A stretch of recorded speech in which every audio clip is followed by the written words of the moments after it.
Bismillahirrahmanirrahim. Alhamdulillahirrabbilalamin. Wassalatu wassalamu ala ashrafil anbiya'i wal mursalin. Nabiyina Muhammadin wa ala alihi wa sahbihi ajma'in. Rabbana zidna ilma warzuqna fahma. Allahumma anfa'na bima alamtana wa alimna ma yanfa'una warzuqna ilman yanfa'una. Rabbi shrah li sadri wa yassir li amri wa hlul 'uqdatam min lisani yafqahu qawli tsumma ma ba'd. Uhayyikum jami'an bi tahiyatil Islam. Assalamualaikum warahmatullahi wabarakatuh. Para ikhwan dan akhwat sekalian yang Allah muliakan, alhamdulillah segala puji bagi Allah Subhanahu wa taala. Pada kesempatan kali ini Allah Subhanahu wa taala kembali bisa menghadirkan kita dalam aktivitas yang baik insyaallah, yaitu menuntut ilmu. Semoga kesibukan kita hari ini mendatangkan keberkahan bagi kita semua. Para ikhwan sekalian yang Allah muliakan, pada kesempatan kajian tadabbur kita kali ini kita akan mengkaji surat Al-Baqarah ayat 30, di mana Allah Subhanahu wa taala berfirman, A'udzubillahi minasyaitonirrajim. Wa idz qala rabbuka lil malaikati inni ja'ilun fil ardi khalifah. Qalu ataj'alu fiha man yufsidu fiha wa yasfiku ad-dima'a wa nahnu nusabbihu bihamdika nuqaddisu lak. Qala inni a'lamu ma la ta'lamun. Seperti biasa, kita akan mengawali kajian kita dengan baca tafsir Jalalain terlebih dahulu. Baru kemudian kita akan merujuk pada kitab-kitab tafsir yang lainnya terkait dengan ayat ini. Qala al-mu'allifu rahimahullah ta'ala, berkata mu'allif Imam Jalaluddin As-Suyuti, wa dan ulkur, ingatlah ya Muhammad, wahai Muhammad, id tatkala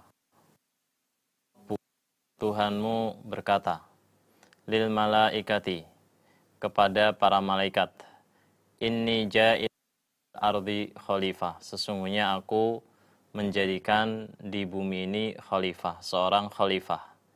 Yahlifni fi tanfidhi ahkami fiha wa huwa Adam, yang menggantikanku di dalam menerapkan hukum-hukumku di sana, yaitu di bumi, dan dia adalah Adam. Qalu, mereka berkata, mereka para malaikat, ataj'alu fiha, apakah engkau hendak menjadikan di bumi itu man yufsidu fiha, sosok yang membuat kerusakan di dalamnya, bil ma'asi, yaitu fasad, atau kata ifsad di sini adalah kemaksiatan.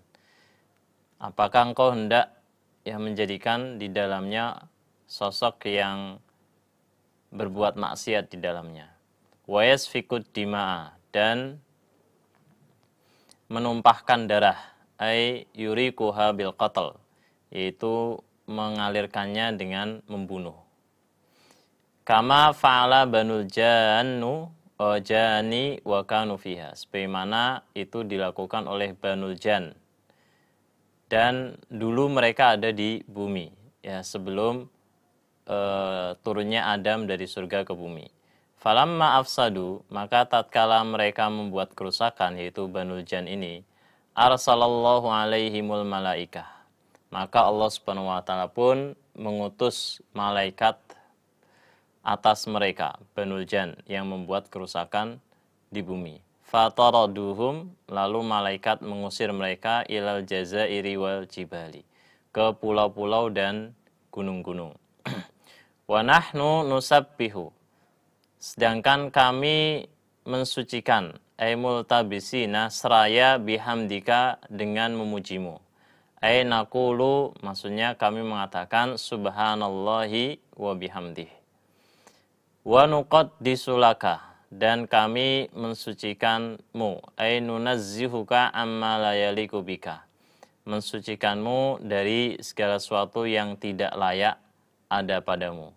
Falam zaidatun, maka lafat atau huruf lam di sini, nuqaddisu lak di sini adalah tambahan. Maksudnya bisa juga wa nuqaddisuka, ya, maknanya ya.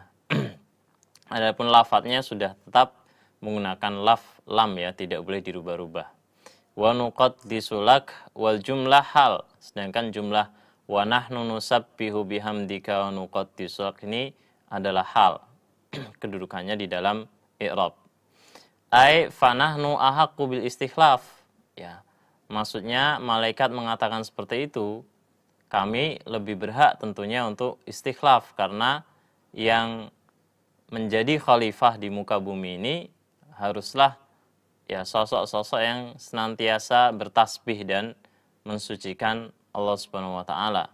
Dan manusia ya kelak akan berbuat kerusakan di muka bumi ini sehingga tidak pantas untuk istikhlaf menjadi khalifah.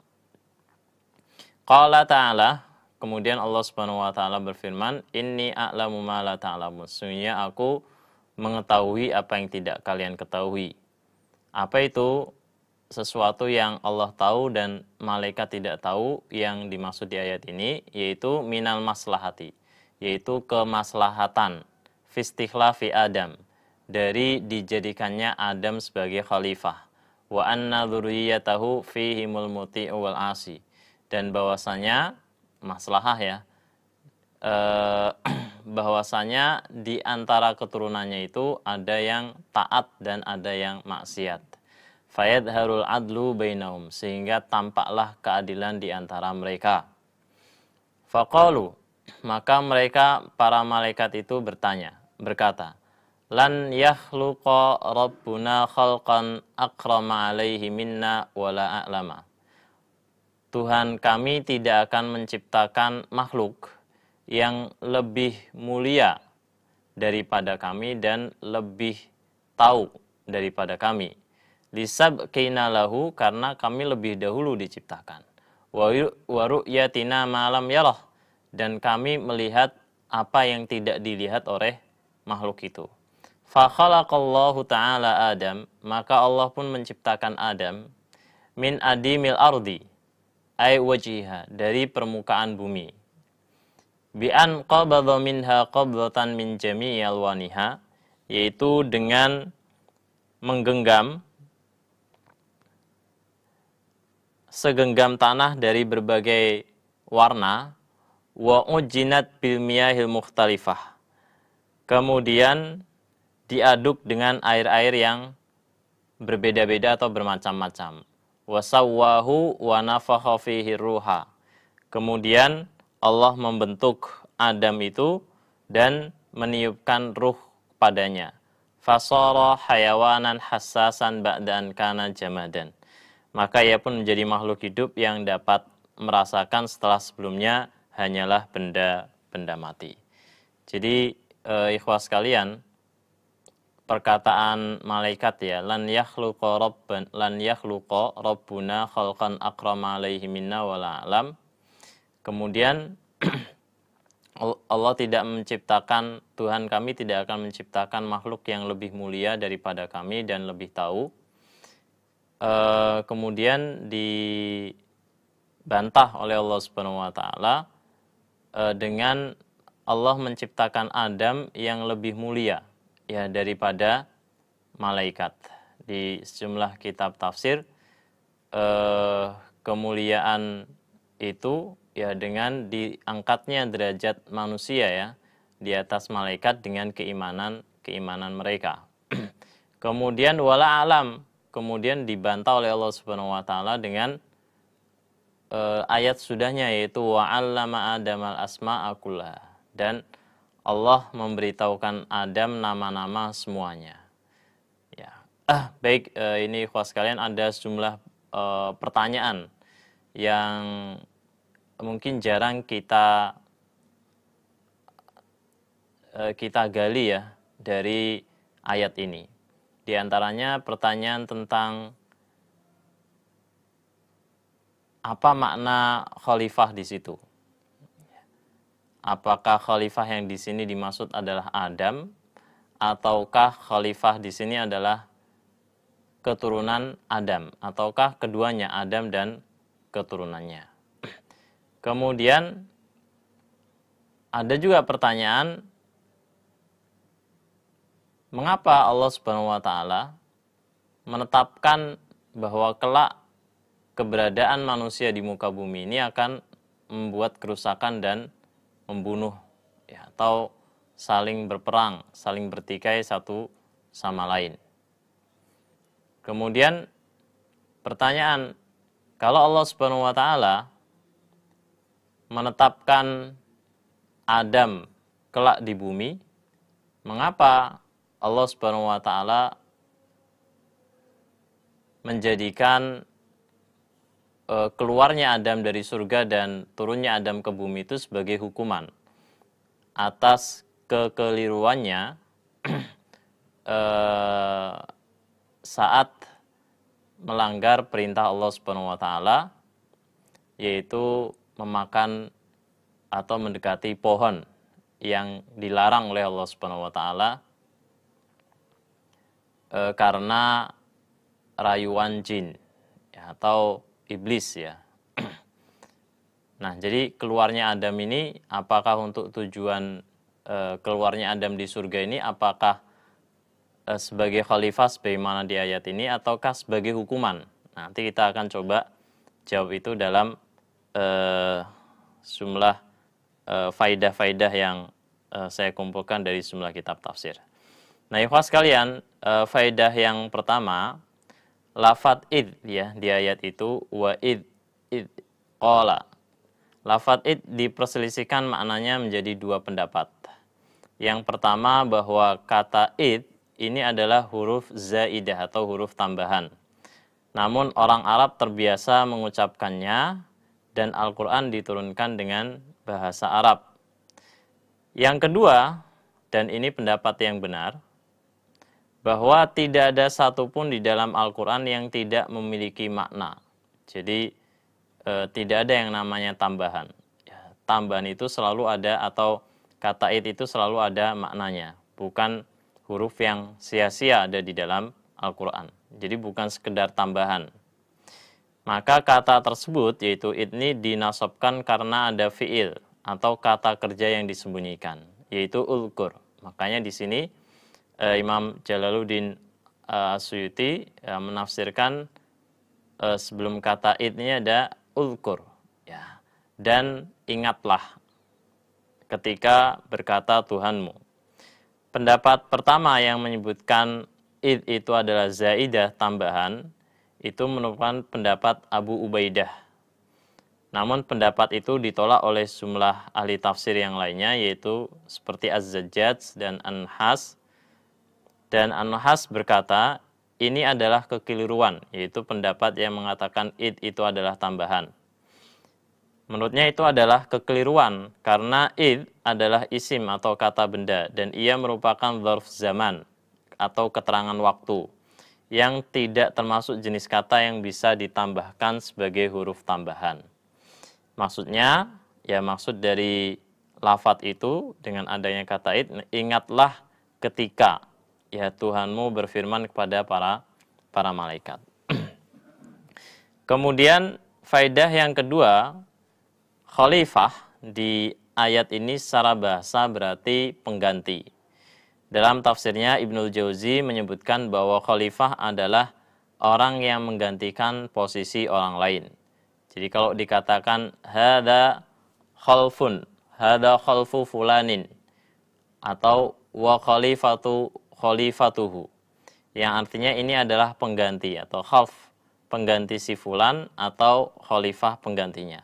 Sehingga Abu Bakar radhiyallahu an yang menjadi pemimpin, ya, setelah wafatnya Rasulullah SAW, itu disebut sebagai khalifah yang menggantikan Rasulullah SAW sebagai pemimpin bagi kaum muslimin saat itu.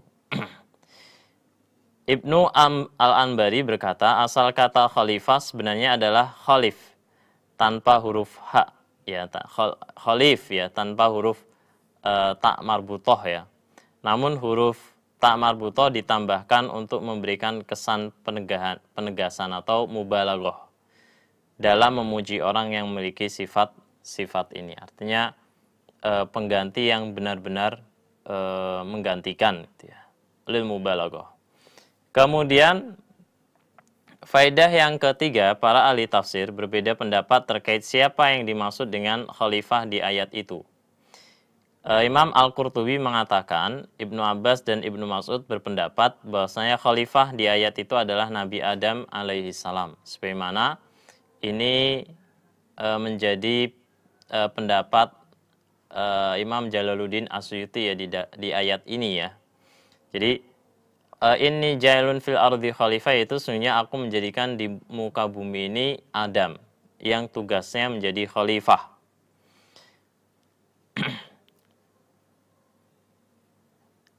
Sedangkan Ibnu Katsir mengatakan bahwa yang nampak, yang zahir ya, adalah bahwa Allah tidak bermaksud untuk menyebut Adam secara khusus ya, secara ain, sebagai individu.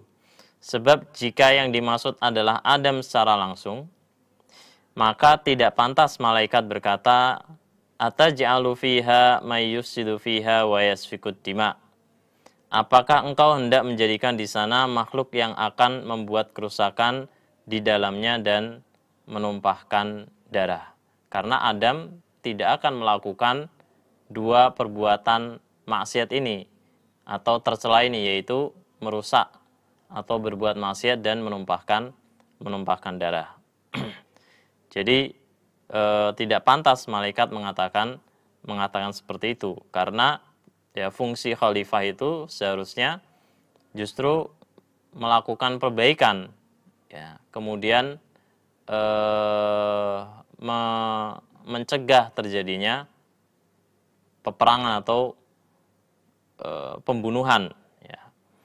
Imam Ar-Razi mengatakan yang dimaksud makhluk, Imam Ar-Razi dalam tafsirnya Mafatih Al-Ghaib ya, mengatakan yang dimaksud makhluk yang akan membuat kerusakan di dalamnya adalah keturunan Adam, bukan Adam itu sendiri. Jadi inni jailun fil ardi khalifah itu Adam.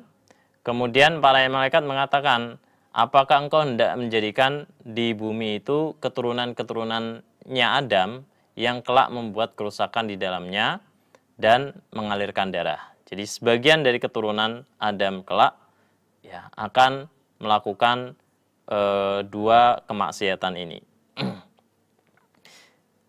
Lalu bagaimana malaikat tahu ya apa yang akan diperbuat sebagian dari keturunan Adam itu setelah Allah ciptakan Adam?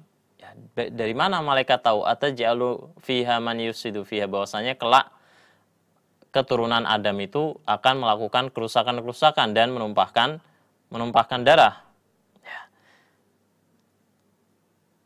Seolah-olah, ini jelas Ibnu Katsir ya, malaikat mengetahuinya dengan pengetahuan khusus atau dari pemahaman yang mereka dapati dari tabiat manusia itu. Karena Allah telah memberitahu malaikat bahwa Dia akan menciptakan jenis makhluk ini dari tanah liat kering yang berasal dari lumpur hitam yang diberi bentuk. Atau mereka memahaminya dari kata khalifah, yaitu sosok yang bertugas menyelesaikan perkara di antara manusia, karena di antara mereka akan terjadi kezaliman, sehingga sang khalifah bertugas mengembalikan hak-hak dan mencegah pelanggaran serta dosa-dosa. Jadi ini takwil-takwil ya, yang membantu kita memahami bagaimana bisa malaikat itu tahu bahwasanya yang terjadi nanti ketika Adam atau keturunan Adam ada di muka bumi ini yaitu membuat kerusakan dan menumpahkan darah. Ya, di antara takwil-takwil itu seperti disebutkan oleh Ibnu Katsir, yaitu karena Allah telah mengatakan bahwasanya Allah akan menjadikan khalifah. Sedangkan khalifah itu tugasnya yaitu menyelesaikan masalah. Berarti akan ada masalah. Ya, berarti akan ada masalah di muka bumi ini yang nanti keberadaan manusia itu menyelesaikan masalah itu. Meskipun masalah itu muncul dari makhluk yang sejenisnya, yaitu manusia yang lain juga. Jadi adanya kata khalifah ini mengindikasikan bahwasanya kelak akan terjadi masalah ya, dan di antara masalah itu yaitu membuat kerusakan dan menumpahkan darah. Sehingga khalifah punya peran yaitu menyelesaikan masalah itu agar tidak terjadi lagi kerusakan dan agar tidak terjadi lagi penumpahan darah. Nah, itu diantara takwil ya yang memahamkan kita bagaimana malaikat bisa tahu tentang apa yang akan dilakukan oleh anak keturunan Adam di muka bumi ini. Kemudian, atau bisa juga mereka malaikat ya, mereka para malaikat mengkiaskan atau mengumpamakan manusia dengan makhluk sebelumnya yang mendiami bumi sebelum manusia. Ya, seperti disebutkan di sini Banul Jan ya, yang sebelum manusia ada di bumi, yang mendiami bumi adalah Banul Jan terlebih dahulu. Dan mereka ketika berada di bumi membuat kerusakan. Maka malaikat kemudian apakah nanti ya bertanya kepada Allah Subhanahu wa taala, apakah ya nanti engkau juga akan menjadikan ya manusia yang perilakunya sama dengan Banul Jan, yaitu membuat kerusakan dan saling membunuh. Jadi mengkiaskan. Ini seperti ketika saya bilang ke anak misalkan ya, nanti kamu saya kasih makanan, nanti kamu saya kasih makanan ya. Ntar anak bilang ya ke saya, orang tuanya, kemarin dikasih makanan juga nggak enak gitu ya, nanti kasih makanan nggak enak lagi gitu ya. Jadi kemudian anak bilang, emangnya bapak mau ngasih makanan yang nggak enak gitu ya. Seolah-olah ya, jadi anak saya mengkiaskan ya dengan janji saya akan memberikan makanan itu dengan makanan yang sudah saya berikan sebelumnya. Jadi para malaikat yang mengatakan demikian karena para malaikat mengambil kesimpulan ya dari adanya Banul Jan yang sebelum adanya manusia itu mereka melakukan kerusakan-kerusakan di muka bumi. Jadi membuat kias ya. Nah, pendapat tentang kias ini yaitu mengumpamakan ya manusia dengan makhluk sebelumnya ini pendapat yang diriwayatkan dari Ibnu Abbas, Abul Aliyah dan Muqatil.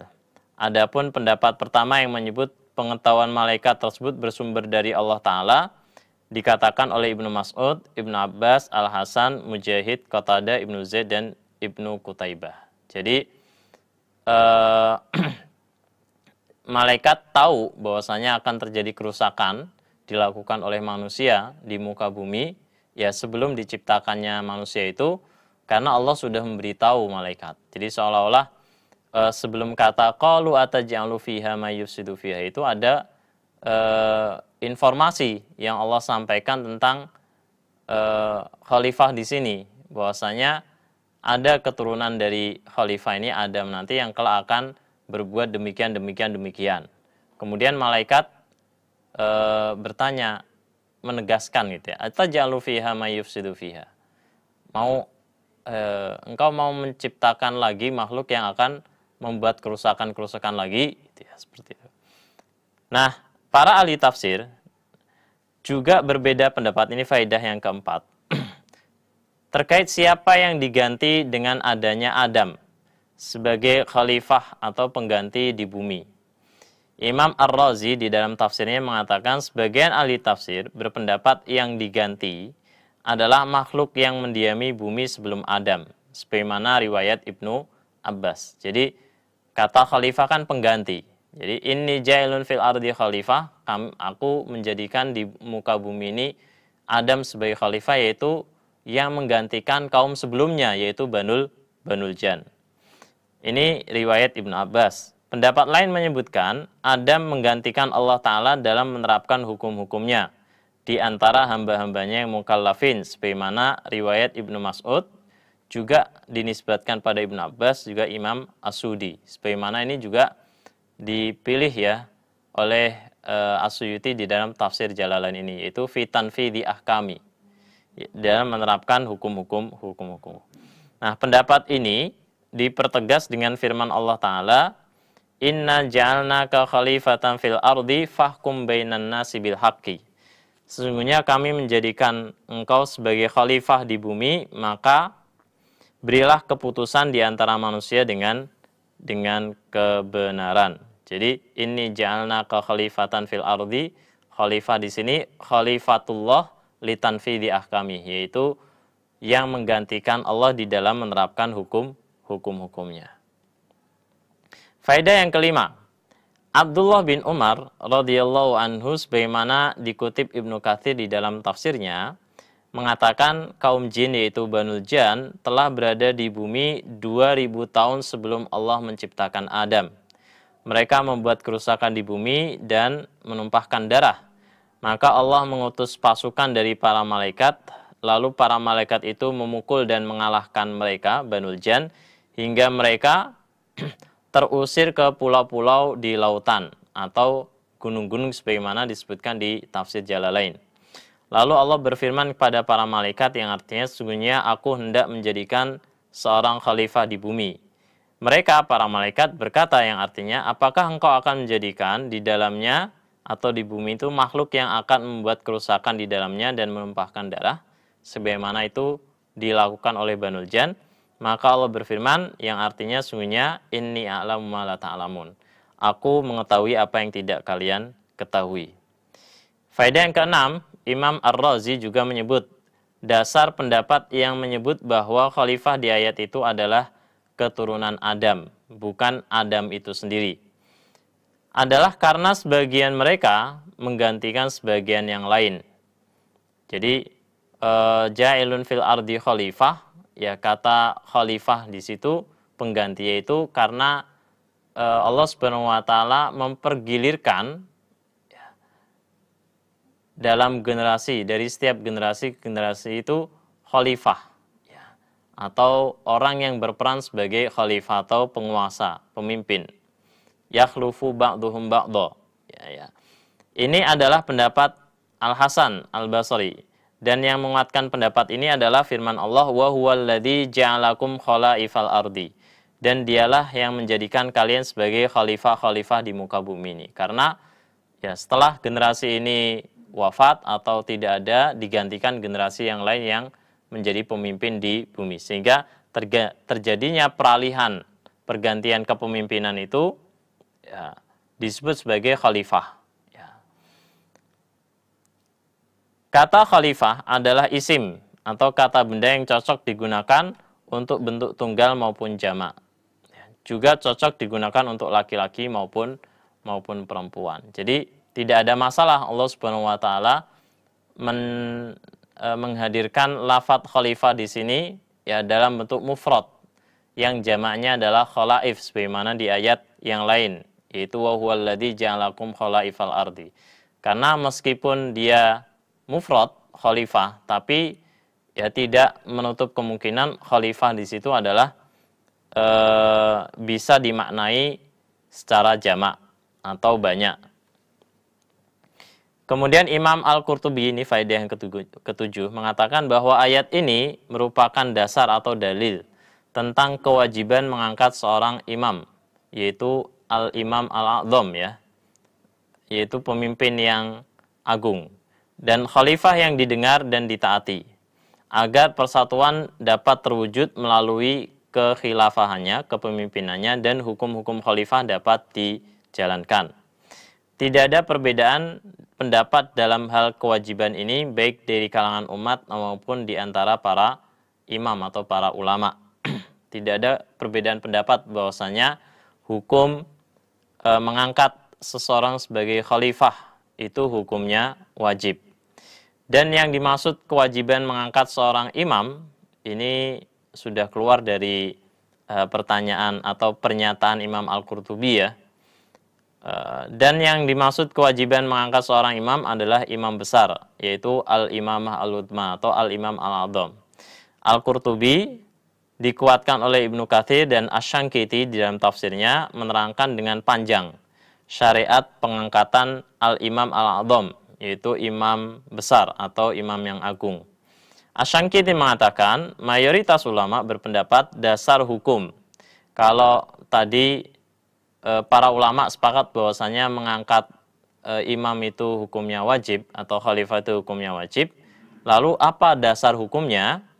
Nah, Asy-Syanqiti mengatakan bahwasanya mayoritas ulama berpendapat dasar hukum kewajiban mengangkat imam al-a'dham adalah syariat, yakni atau wahyu, yakni Al-Qur'an dan ijma' para sahabat ridwanullahi alaihim. Adapun Syiah Imamiyah berpendapat dasar hukum dari pengangkatan atau wajibnya mengangkat khalifah itu adalah akal. Karena tidak logis ya atau tidak masuk akal apabila manusia berada di muka bumi ini bisa menyelesaikan masalahnya kalau tidak ada orang yang menjadi wasit di antara mereka yang memutuskan perkara di antara mereka. Kemudian sedangkan Al-Hasan Al-Basri, Al-Jahid, dan Al-Balkhi berpendapat dasarnya adalah syariat dan akal. Ya, akal juga bisa menjadi dasar dari kewajiban mengangkat khalifah. Kemudian faedah yang ke-8, di antara syarat yang harus terpenuhi pada diri seseorang untuk diangkat sebagai Al-Imamul A'dham bagi kaum muslimin adalah keturunan Quraisy. Namun, kata Imam Asy-Syanqiti, dalil-dalil syar'i menunjukkan bahwa kewajiban mendahulukan mereka, yaitu keturunan Quraisy, dalam kepemimpinan, dalam keimamahan, itu bersyarat. Ya, bukan mutlak, tidak ada syaratnya sama sekali, ada syaratnya. Yaitu selama mereka menegakkan agama, menaati Allah dan Rasul-Nya. Maka jika mereka menyelisih perintah Allah, maka orang lain yang taat kepada Allah Ta'ala dan menjalankan perintahnya, itu lebih berhak atas kepemimpinan daripada mereka.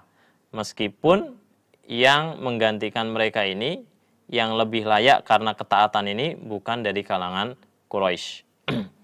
Kemudian yang ke-9, faedah yang ke-9. Apakah pertanyaan malaikat di ayat tersebut, ataj'alu fiha may yufsidu fiha wa yasfikud dima, di sini merupakan bentuk pengingkaran atau penolakan atas rencana Allah Subhanahu wa taala menjadikan khalifah di muka bumi ini.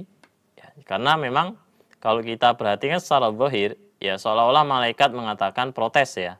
Protes. Memangnya engkau akan menjadikan kembali di muka bumi ini makhluk yang merusak dan menumpahkan darah sebagaimana Banul Jan ya melakukan hal itu. Ya, sebagaimana engkau menciptakan Banul Jan dan Banul Jan ya melakukan kerusakan dan pembunuhan. Apakah betul-betul ya kalimat ini mengandung protes atau i'tirad atau pengingkaran, penolakan dari malaikat terhadap rencana Allah Subhanahu wa taala menjadikan khalifah di muka bumi ini? Menurut Imam At-Tabari, pendapat yang paling layak terhadap firman Allah ya Maha Suci pujiannya ketika mengabarkan tentang ucapan para malaikat kepadanya, ataj'alu fiha may yufsidu fiha wa yasfikud dima wa nahnu nusabbihu bihamdika nuqaddisu lak. Pendapat yang paling layak ya di dalam memahami pertanyaan atau statement malaikat ini adalah tafsiran yang mengatakan bahwa ucapan malaikat itu merupakan bentuk permohonan penjelasan atau istighbar ya atau isti'lam kepada Allah Subhanahu wa taala dengan maksud ya ini jadi terjemahan ya atau tafsiran dari ataj'alu fiha may yufsidu fiha, wahai Rabb, beritahukanlah kami ya beritahukanlah pada kami, apakah engkau akan menjadikan di bumi makhluk yang memiliki sifat seperti itu dan meninggalkan kami untuk tidak dijadikan sebagai khalifah? Padahal kami senantiasa bertasbih memujimu dan menyucikanmu. Jadi malaikat bertanya di sini bukan bertanya protes. Ya, soal di sini bukan soal i'tirad ya atau protes, tapi soal istighbar atau istifham, yaitu memang malaikat ingin tahu ya apakah rencana Allah Subhanahu wa taala menjadikan khalifah itu kelak akan terjadi kerusakan dan pertumpahan darah bagaimana halnya hal itu dilakukan oleh Banul Jan yang mendiami bumi sebelum manusia. Dan ucapan itu bukanlah bentuk penolakan, ya, sehingga kata malaikat itu bukan bentuk penolakan dari mereka terhadap apa yang telah diberitahukan Allah bahwa dia akan melakukannya. Mereka merasa, ya, meskipun mereka merasa berat atau takjuban, ya, heran saat diberitahu bahwa akan ada makhluk yang durhaka kepada Allah Subhanahu wa taala. Jadi memang ada sebagian ahli tafsir yang menyebutkan bahwasanya Allah Subhanahu wa taala itu memberitahu terlebih dahulu kepada para malaikat, ya, kepada para malaikat bahwasanya yang dilakukan nanti oleh anak keturunan Adam yang diharapkan menjadi khalifah, itu sebagian mereka akan melakukan kerusakan dan pertumpahan. Jadi malaikat sudah dikasih tahu, ya, terlebih dahulu oleh Allah Subhanahu wa taala. Kemudian malaikat bertanya, nah, atajalu fiha may yufsidu fiha wa yasfikud dima, gitu ya. Jadi lalu kalau ada yang mengatakan seperti ini, apa makna permintaan penjelasan dari para malaikat? Kalau memang Allah sudah menghabarkan pada mereka bahwa itu akan terjadi, lalu ngapain malaikat nanya kalau malaikat sudah dikasih tahu bahwasanya nanti manusia itu akan membuat kerusakan di muka bumi ini dan menumpahkan darah. Buat apa malaikat tanya lagi? Maka jawabannya adalah permintaan mereka atau pertanyaan mereka itu adalah tentang hakikat peristiwa itu. Apakah kerusakan dan penumpahan itu akan sungguh-sungguh dilakukan oleh makhluk tersebut. Sehingga ada ta'ajuban, ya, merasa heran, ya, apakah benar-benar akan terjadi sebagaimana itu dilakukan oleh Banul Jan dan sebagaimana itu dilakukan oleh Banul Jan, ya, sebelum manusia di muka bumi ini. Dan mereka memohon kepada Allah Subhanahu wa taala agar yang Allah jadikan sebagai khalifah di muka bumi ini adalah mereka, karena mereka senantiasa bertasbih dan memuji serta mensucikan Allah Subhanahu wa taala, tidak mendurhakainya. Kemudian faedah yang ke-10, makna tasbih di sebagaimana Imam Qatadah adalah ucapan subhanallah wa bihamdika wa nahnu nusabbihu bihamdika, yaitu subhanallah wa bihamdi sebagaimana disebutkan dalam tafsir Jalalain ini. Kemudian Al-Qurtubi mengatakan inilah pendapat yang benar, yaitu makna wa nahnu nusabbihu, yaitu bertasbih mengucapkan subhanallah. Berdasarkan hadis yang diriwayatkan oleh Abu Dzar bahwa Rasulullah SAW pernah ditanya, ucapan apa yang paling utama? Kemudian Rasul menjawab yang artinya mastafallahu limalaikati, yaitu ucapan yang Allah pilih untuk para malaikatnya atau min ibadihi atau hamba-hambanya. Kemudian Rasul mengatakan subhanallahi wa bihamdih. Sehingga kata nahnu nusabbihu bihamdika itu yaitu maksudnya malaikat mengatakan subhanallahi wa bihamdih. Namun Ibnu Ashur terkait secara spesifik, ya, terkait kata wa bihamdika, wa nahnu nusabbihu bihamdika, kata bihamdika di sini, ia mengatakan, Ibnu Ashur mengatakan bahwa keterkaitan firman Allah bihamdika dengan memuji, yang artinya dengan memujimu, pada ayat ini dan pada kebanyakan tempat di dalam Al-Quran adalah jelas, karena ucapan tasbih atau subhanallah mengandung pujian kepada Allah Ta'ala, pengagungan dan sanjungan kepada Allah Subhanahu wa taala. Maka huruf bi, ya, bihamdika menunjukkan keterkaitan atau kebersamaan, yaitu kami bertasbih kepadamu dengan tasbih yang disertai dengan pujian kepadamu. Jadi maknanya subhanallah wa bihamdi itu kami bertasbih kepadamu disertai dengan pujian padamu. Kemudian faedah yang ke-12, Imam At-Tabari mengatakan makna ucapan malaikat wa nahnu nusabbihu bihamdika dan kami bertasbih dengan mujimu adalah kami mensucikanmu dan membebaskanmu dari apa yang dinisbatkan kepadamu oleh para pelaku syirik terhadapmu, yaitu penisbatan yang tidak layak bagi Allah Subhanahu wa taala.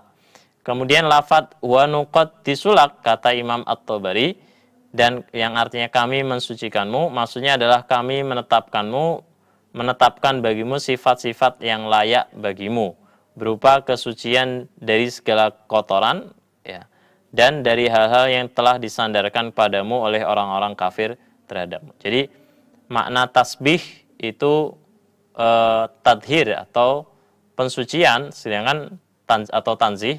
Kemudian makna takdis itu adalah pensucian disertai dengan pengagungan. Kemudian faedah berikutnya yang ke-13 terkait firman Allah Ta'ala, inni a'lamu ma la ta'lamun. Sesungguhnya aku mengetahui apa yang tidak kalian ketahui. Para ahli tafsir berbeda pendapat tentang informasi apa yang tidak diketahui malaikat yang dimaksud di ayat itu. Imam At-Tabari mengatakan sebagian ahli tafsir berpendapat yang dimaksud dengan firman-Nya itu adalah pengetahuan Allah tentang hakikat iblis, serta niatnya untuk bermaksiat kepada Allah dan kesombongan yang ia sembunyikan, yang diketahui oleh Allah Ta'ala namun tidak diketahui oleh para malaikat. Jadi sesungguhnya aku tahu bahwasanya iblis itu menyembunyikan kesombongan di dalam hatinya, yang kamu tidak tahu, ya, yang kamu para malaikat tidak tahu apa yang disembunyikan oleh iblis itu. Ini pendapat yang pertama, dan ini adalah pendapat Ibnu Abbas, Imam Mujahid, dan Imam As-Sudi. Adapun pendapat kedua, yakni dari Qatadah, menyebutkan maknanya adalah sesungguhnya aku Allah mengetahui apa yang tidak kalian ketahui, yaitu bahwa dari kalangan khalifah itu akan ada orang-orang yang taat dan setia kepada Allah Subhanahu wa taala, para anbiya, ya, dan orang-orang yang salih. Itu disebutkan dalam tafsir At-Tabari. Kemudian Ibnul Jauzi, ya, dalam tafsirnya Zadul Masir menambahkan dua pendapat lagi, sehingga menjadi pendapat ketiga dan keempat. Pendapat ketiga, aku mengetahui bahwa aku akan memenuhi neraka jahanam dari kalangan jin dan manusia, sesuatu yang tidak kalian ketahui, ya malaikat. Dan ini adalah pendapat Ibnu Zaid. Pendapat yang keempat, aku mengetahui akhir dari segala urusan ini. Aku menguji siapa yang kalian sangka akan taat, lalu ujian itu membawanya pada maksiat seperti iblis. Aku juga menguji siapa yang kalian sangka akan bermaksiat, lalu ia justru taat, yaitu keturunan Adam yang menjadi anbiya, yang menjadi orang-orang yang salih, as-siddiqin, wasyuhada. Ini adalah kata Imam Az-Zajjaj. Nah, terakhir ikhwas sekalian tentang pertanyaan apakah turunnya atau keluarnya Adam dari surga itu sebagai bentuk hukuman karena melanggar perintah Allah Subhanahu wa taala, yaitu mendekati pohon yang Allah larang untuk didekati, ataukah karena Allah menjadikan Adam khalifah sebagai khalifah di bumi sehingga dia harus keluar dari surga. Nah, dua pertanyaan atau dua statement itu bukan saling bertentangan. Jadi memang Allah Subhanahu wa taala itu memang menetapkan Adam sebagai khalifah di muka bumi ini. Jadi keluarnya Adam dari surga itu adalah dalam rangka memenuhi peran Allah Subhanahu wa taala sebagai khalifah di muka bumi ini, sebagaimana yang telah Allah tetapkan, ya, di ayat 30 ini, inni ja'ilun fil ardi khalifah. Kemudian Allah Subhanahu wa taala menjadikan pelanggaran atau kekeliruan yang dilakukan oleh Adam dan Hawa itu sebagai sebab, ya, sebagai sebab untuk Adam keluar dari surga dan menempati bumi. Tapi dia bukan sebab utama, karena Allah telah menetapkan bahwasanya kelak Adam akan menjadi khalifah di muka bumi ini dan keturunannya. Jadi bukan suatu hal yang dipertentangkan. Jadi jika ada pertanyaan mengapa, apakah keluarnya Adam dari surga itu karena sebagai hukuman dari Allah Subhanahu wa taala atau karena memenuhi peran yang Allah tetapkan baginya sebagai khalifah di muka bumi ini? Dua-duanya benar. Allah keluarkan Adam dari surga karena menjalankan perannya sebagai khalifah yang Allah tetapkan di ayat 30, juga karena sebagai hukuman, ya, atas apa yang dilakukan oleh Adam dan Hawa. Disebutkan juga di dalam hadis riwayat Muslim ya, dari Abu Dzar kalau tidak salah, tentang perdebatan antara Musa dengan Adam alaihissalam. Ya, kemudian Musa berkata kepada Adam, ya, oh engkau adalah sosok yang karenanya kami dikeluarkan dari surga. Ya, itu karena kekeliruanmu kami dikeluarkan dari surga. Kemudian Adam mengatakan, apakah engkau hendak menyalahkanku atas takdir yang Allah tetapkan padaku sebelumnya? Jadi Adam berargumen bahwasanya kekeliruan yang dia lakukan itu sebagai bagian dari takdir dari Allah Subhanahu wa taala yang dia kemudian tahu setelah kekeliruan itu dilakukan. Jadi bukan sebagai alasan membenarkan dari kekeliruan itu ya. Tapi dia kemudian akhirnya tahu bahwasanya Allah menetapkan dia sebagai khalifah di muka bumi ini, dan Allah menetapkan kekeliruan itu akan terjadi sebelum ya itu terjadi, atau sekian tahun sebelumnya sebelum itu terjadi. Nah, itulah ikhwas sekalian faidah-faidah ya dari ayat ini yang kami himpun dari sejumlah kitab tafsir. Masih banyak lagi hal-hal wawasan-wawasan yang sangat kaya yang terkandung di dalam ayat 30 surat Al-Baqarah ini. Untuk terlalu sedikit waktu pada kesempatan ini menguraikannya. Barakallahu fikum, hadanallahu yakum wa lafu minkum, wallahu alam bisawab. Subhanakallahumma bihamdika asyhadu an la ilaha illa anta astaghfiruka wa atubu ilaik. Assalamualaikum warahmatullahi wabarakatuh.